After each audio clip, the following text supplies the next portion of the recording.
Bien. Bueno, antes de continuar, gracias a Marta López. Nos manda saludos aquí a través del chat de YouTube. Sí, Marta pues, es seguidora ya de ese tiempo de los videos aquí de las clases. Bueno, cuando ya tenemos nosotros una biopsia, ¿sí? Cuando ya se tomó una biopsia de un paciente, pues esta biopsia obviamente va a ser enviada al laboratorio de patología. Entonces, ahí en el laboratorio de patología, pues tenemos diversas áreas o diversas ramas de trabajo. La de la citopatología, la de la patología quirúrgica y la patología post-mortem. La citopatología es la del estudio de las citologías, entonces todas las citologías cervicovaginales, es decir, los papanicolaos, citologías de tiroides, citologías de líquido acítico, de líquido pleural, todo eso se va a ir a esta área. Todas las muestras de tejido se van a ir al área de patología quirúrgica, ¿sí? Ahí es donde se van a realizar los estudios de tejidos, ya sea biopsias pequeñitas o resecciones completas de tumores o de órganos. Y pues la patología post-mortem es donde se lleva a cabo la realización de las autopsias, ¿sí? Vamos a abundar más ahorita nosotros en cuanto a lo de patología quirúrgica o a esta área de la patología quirúrgica porque es la más extensa, ¿sí? Es donde se van a estudiar entonces los tejidos. Ahí es donde nosotros vamos a recibir una muestra de tejido y esta pues va a recibir un abordaje primero por el patólogo o la mayoría de los casos por el médico residente que está en formación ahí en patología y después va a pasar por un proceso, ¿sí? del tejido para poderlo ver al microscopio. En este caso pues estamos viendo, esto es una próstata, ¿sí? Vamos a hacer primero, además de toda la labor administrativa, que eso pues ya es de cajón, ¿verdad? Hacer la recepción de la muestra, su registro adecuado, se le asigna una clave y demás para evitar la confusión entre estudios o la pérdida de alguno de ellos. Bueno, ya una vez que pasa todo esto, se envía al área de corte la muestra de tejido y ahí se hace el primer abordaje, que es el abordaje macroscópico. El patólogo o el residente va a explorar esta pieza quirúrgica, va a ver sus características y va a registrar todo lo que sea importante para el diagnóstico.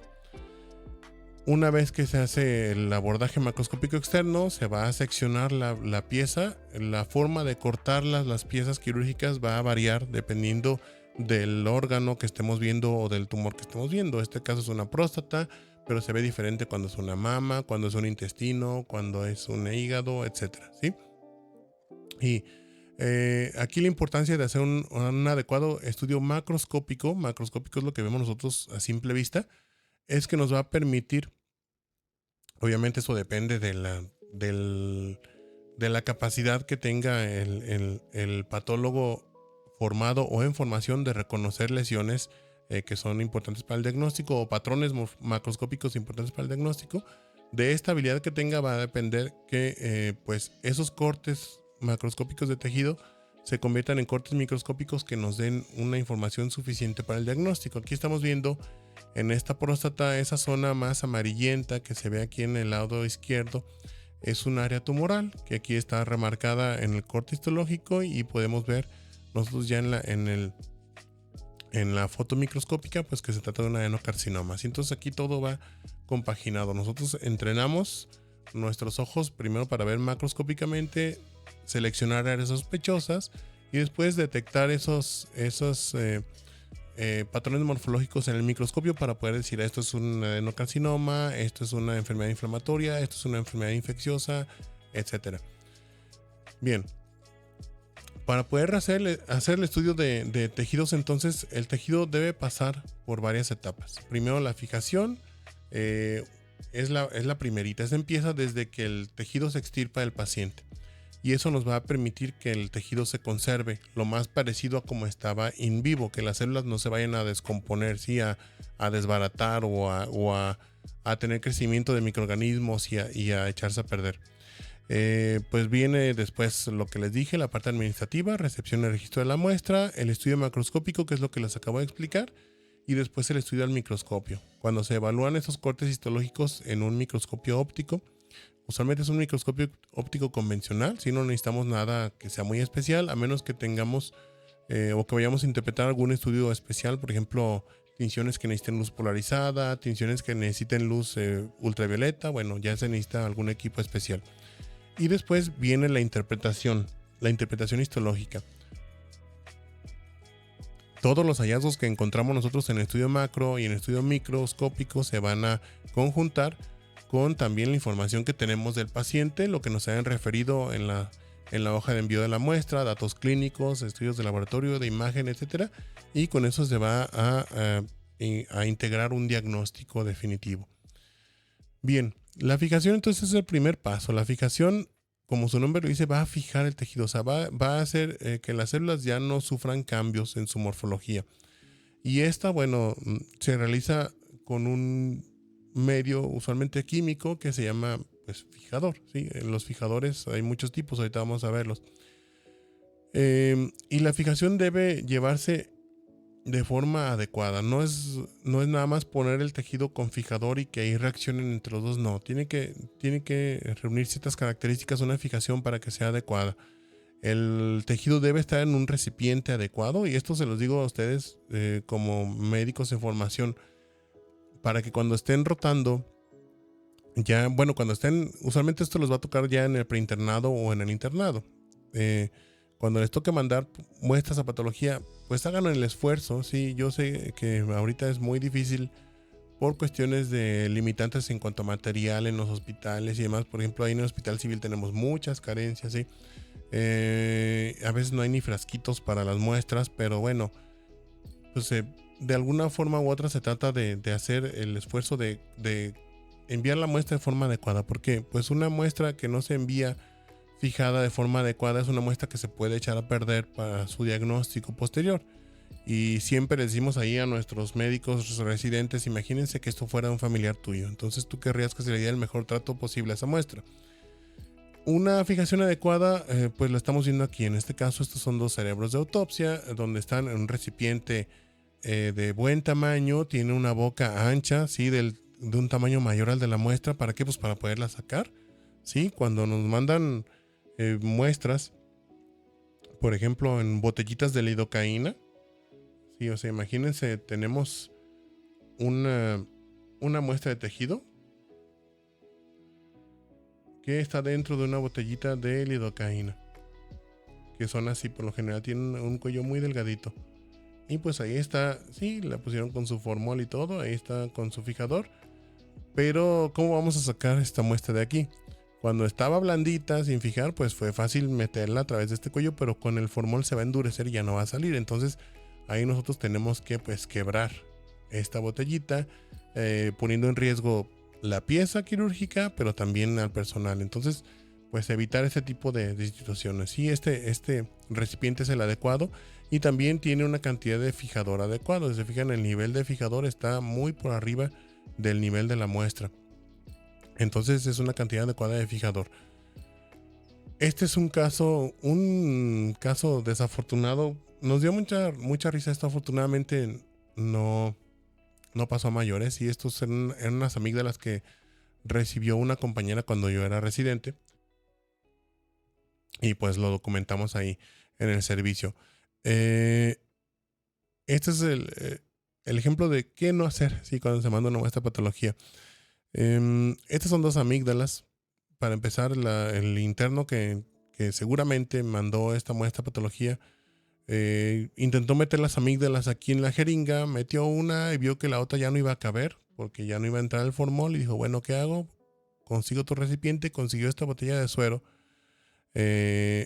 Ahí aventó la amígdala que no había metido en la jeringa, y la otra, como ya no la pudo sacar porque estaba blandita y no tenía seguramente unas pinzas o algo para jalarla, pues la aventó nada más así y le echó un poquito de formol, ni siquiera fue mucho, esto era todo lo que tenía.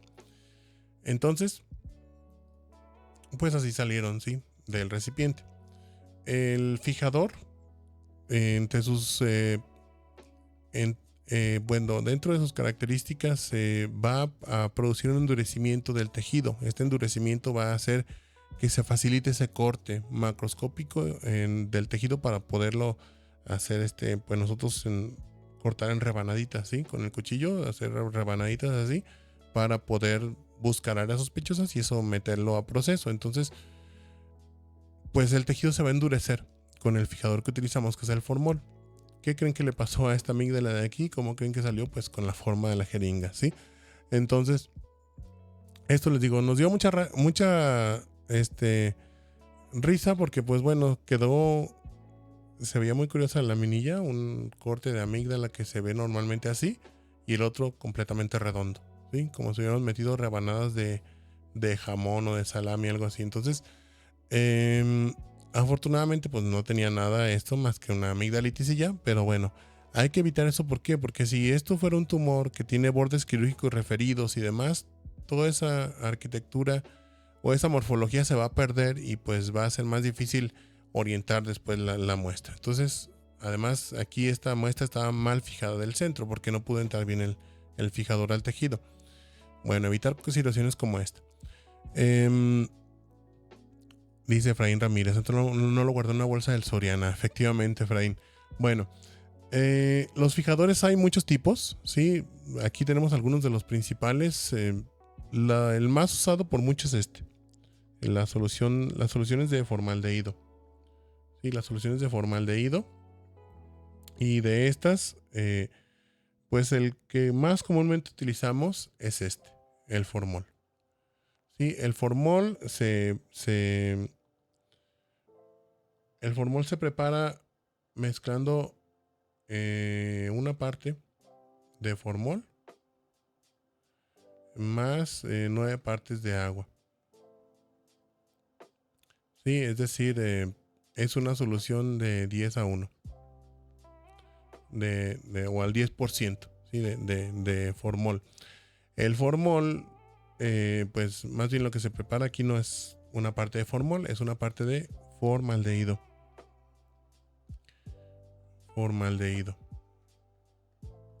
El formaldehído viene en una solución concentrada que viene al 37%, pero bueno, eso lo tomamos como si fuera el 100% para no andar haciendo matemáticas tan complejas y decimos una parte de formaldehído en 9 partes de agua, ya tienes tu formol al 10%, ¿sí? Que es la forma más utilizada.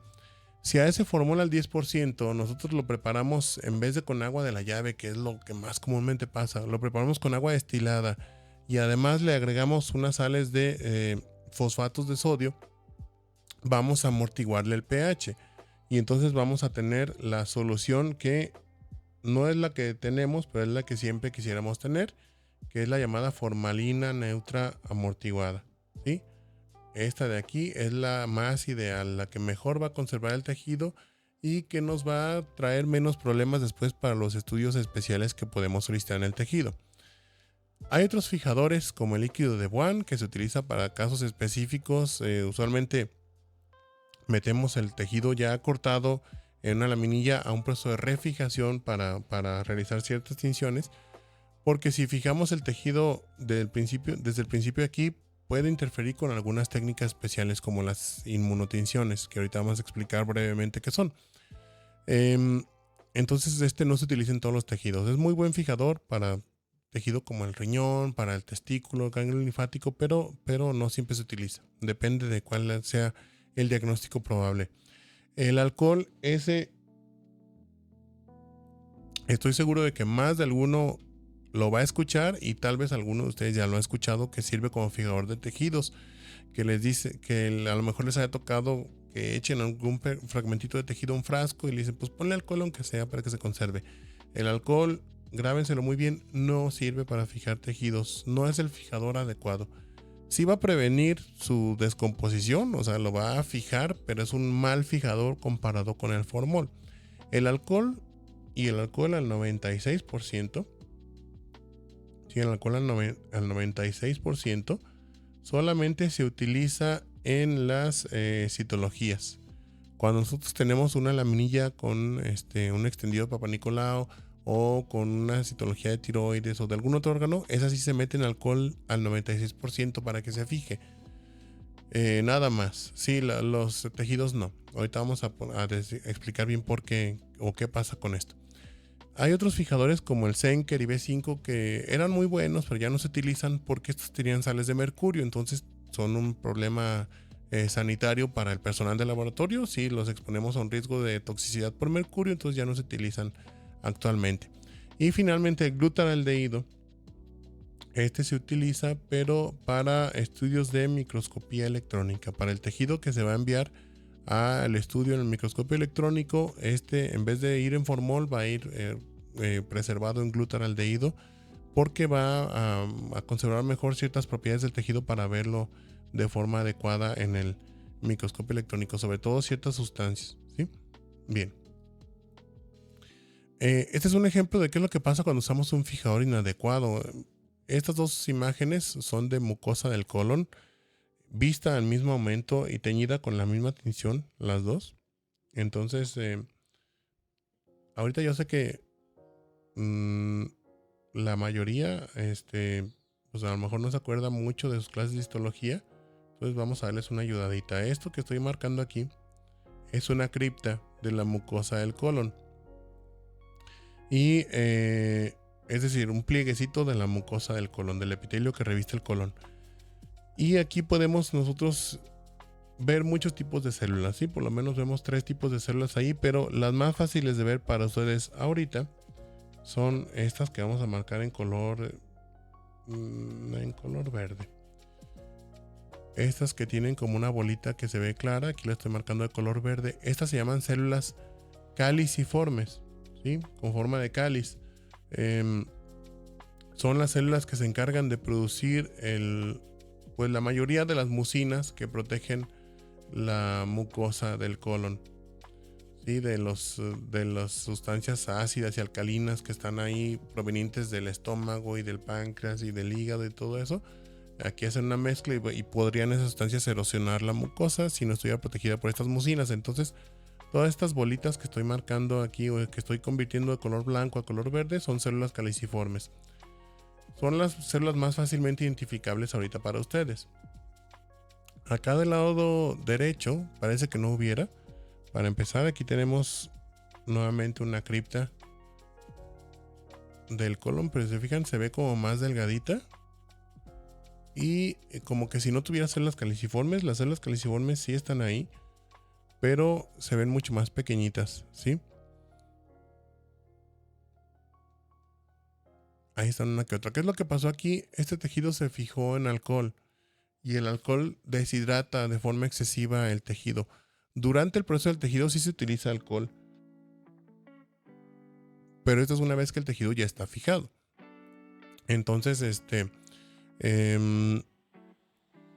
pues esto no se debe de realizar, ¿sí? De forma habitual, porque pues puede distorsionar el tejido. Además, si nosotros queremos hacer un estudio complementario como una inmunotinción, que ahorita vamos a explicar qué son, pues aquí ya vamos a tener problemas porque no se preservaron bien todos los componentes del tejido que nos interesaban.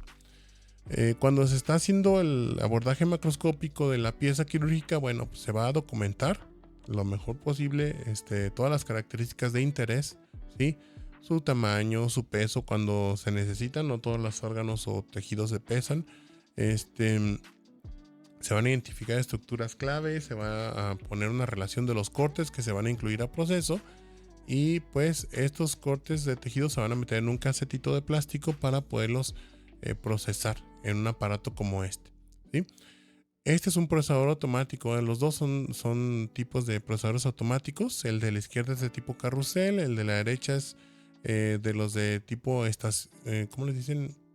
Con estación de procesamiento. Aquí donde está esta puertita de cristal, ahí van a ir las muestras y de los contenedores que están aquí abajo van a estar fluyendo los líquidos hacia allá, hacia arriba para estar impregnando las muestras de tejido.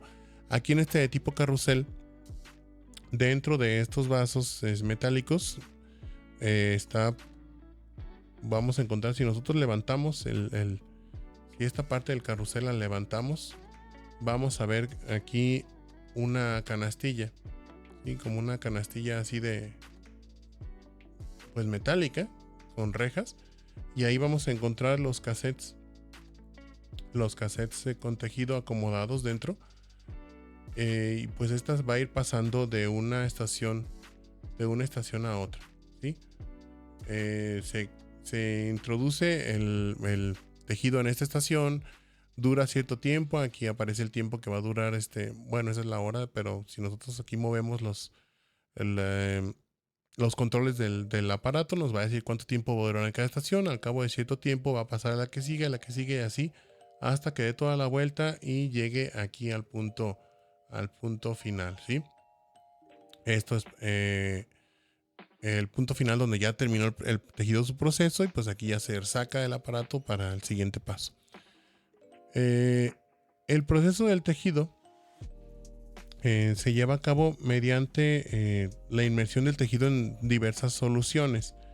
El proceso del tejido tiene cuatro pasos esenciales. Vamos a ver. Ahí está. Cuatro pasos. A ver, perdón. Bueno, 4 pasos incluyendo la fijación. Nuevamente la fijación es el primero. Y en el procesador también se incluye un último paso de fijación porque a veces los cortes que metemos en los cassettes de plástico no están bien fijados todavía.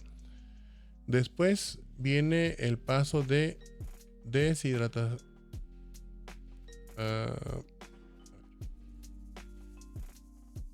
Deshidratación.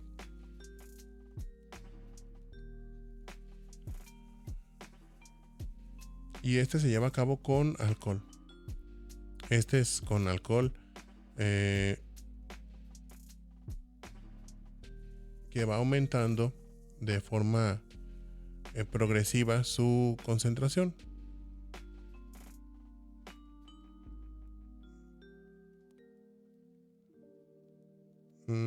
Hasta llegar al alcohol absoluto, al 100%. ¿Sí? ¿Esto para qué? Para ir sacando de forma progresiva el agua de ese tejido. Después viene el paso de aclaramiento.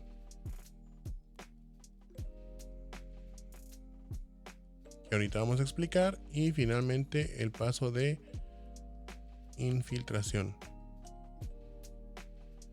¿Sí? Estos son los 4 pasos. Entonces, vamos a suponer que tenemos aquí una célula. Vamos a poner aquí nuestra célula con su citoplasma y pues su núcleo. Esta célula va a estar normalmente pues llena de agua. Va a ser más o menos un 70% de agua. Entonces aquí vamos a ponerle agua a nuestra célula. Nos imaginamos que en esas gotitas ahí está el agua de la célula, ¿sí? Esta es la célula que está recién fijada. El fijador pues es base agua, entonces esta agua no se va a alterar en la célula. Si nosotros dejamos esta célula con agua, acuérdense que el agua es muy reactiva. Reacciona con otras sustancias de la célula. Esa célula, aunque ya esté fijada, se puede llegar a descomponer y aparte pues no vamos a poder verla al microscopio. Para poder verla al microscopio esta célula necesitamos hacer un corte muy delgadito de tejido y con la firmeza que le dio el fijador esto pues todavía no se puede hacer, ¿sí? Sigue estando blandito el tejido. Necesitamos incluirlo en un medio que permita cortarlo delgadito a este tejido y aparte que permita que este tejido se preserve ya por un tiempo indefinido. Ese medio que nosotros queremos, al que queremos llegar, aquí entonces la célula está en agua. El medio que queremos nosotros introducir aquí es la parafina, como la cera en la que están hechas las velas. Entonces la parafina y el agua no se mezclan. Si ustedes dejan caer cera líquida sobre el agua, pues no se van a mezclar. Se va a solidificar la parafina o la cera y pues esta es hidrofóbica, repele el agua. Entonces no se mezclan las dos. No podemos introducir un tejido en parafina y que la parafina entre al tejido así directamente. Necesitamos pasos intermedios. Ahí es donde entran la deshidratación y el aclaramiento. Cuando nosotros ponemos la célula en alcoholes que van aumentando su concentración, dijimos 70, 80%, 96% y 100%, vamos a ir quitando poco a poquito esa agua, ¿sí? Entonces pasamos nuestra célula de agua a alcoholes y vamos quitando poco a poquito estas moléculas de agua y pues ahora esta célula va a estar llena pero de alcohol. Ahora aquí va a haber alcohol. El alcohol desplazó al agua, ¿sí? La sacó de la célula, pero se metió el alcohol aquí. Y ahora sí, a la parafina, ¿verdad? Pues no. El alcohol tampoco se mezcla con la parafina. Solamente hay un tipo de alcohol que se puede mezclar con la parafina, es el llamado alcohol isopropílico. Aquí se utiliza alcohol etílico, entonces este no se mezcla con la parafina. Por lo tanto, necesitamos otro paso intermedio aquí, y aquí es donde entra el aclaramiento. El aclaramiento, vamos a ponerlo aquí. El aclaramiento se lleva a cabo con gilol. Gilol o gileno, es lo mismo, ¿sí? Este es un químico muy utilizado en la industria, por ejemplo, de la serigrafía. Es con lo que lo utilizan para... El gilol de grado industrial lo utilizan para limpiar los marcos con los que hacen serigrafía. Pero pues aquí utilizamos gilol de grado histológico, ¿sí? Que está purificado y demás. Entonces, este sirve como un intermediario. ¿Por qué? Porque el alcohol y el gilol sí se mezclan. Estos dos se pueden mezclar, y también el gilol se puede mezclar con la parafina. Entonces, ¿qué va a pasar? Esta celulita, en vez de tener alcohol, ahora va a tener gilol. Y vamos a quitarle todo el alcohol que tiene. Y ahora va a estar... Ya nos quedamos sin citoplasma. Bueno. Ahí está. Vamos a tener ahora gilol aquí adentro. Es una célula llena de gilol, ya no tiene agua ni tiene alcohol. Y ahora sí, cuando la sumergimos en la parafina, esa parafina va a desplazar al gilol y nos va a quedar una célula llena, ahora sí, de parafina.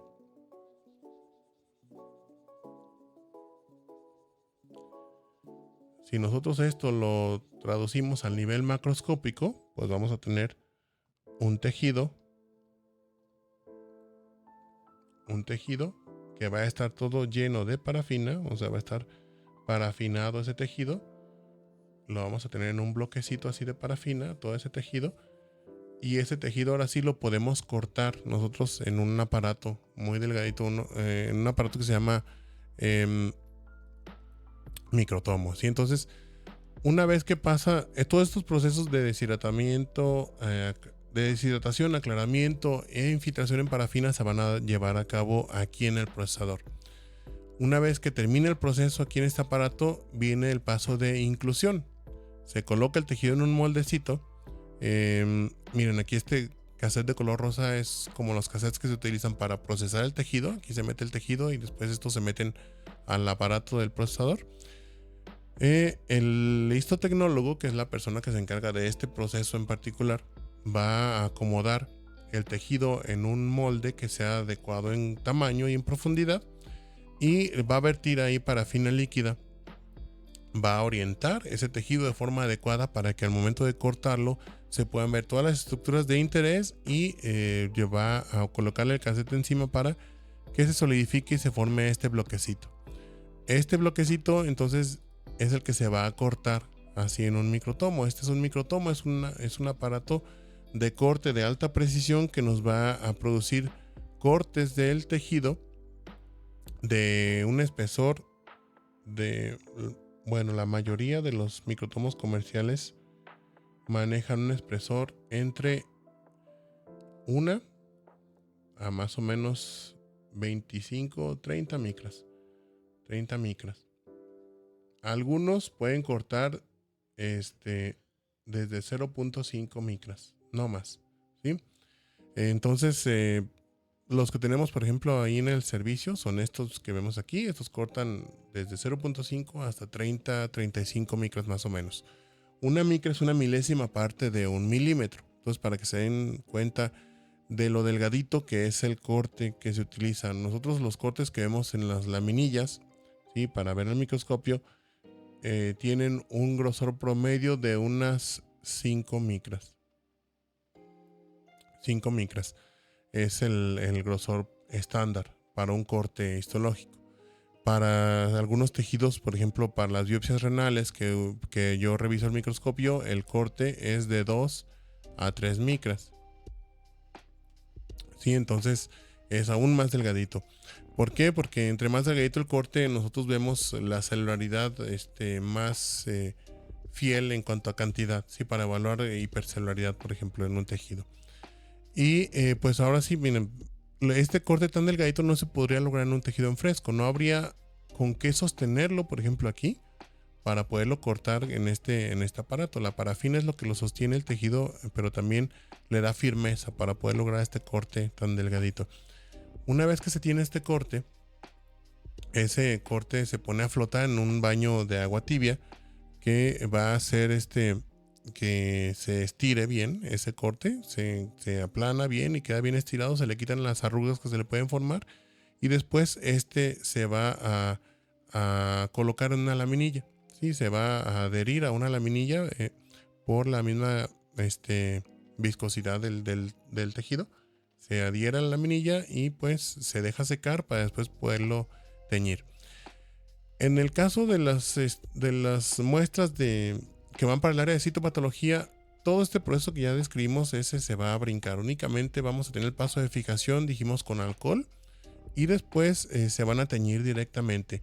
Las muestras de líquido, como este es un líquido de ascitis de un paciente, como el caso hipotético que poníamos al principio de la plática, estos se tienen que centrifugar. ¿Sí? Se toma una cantidad representativa de este líquido, se centrifuga para concentrar todas las células que puedan estar aquí y poder nosotros hacer un diagnóstico más preciso.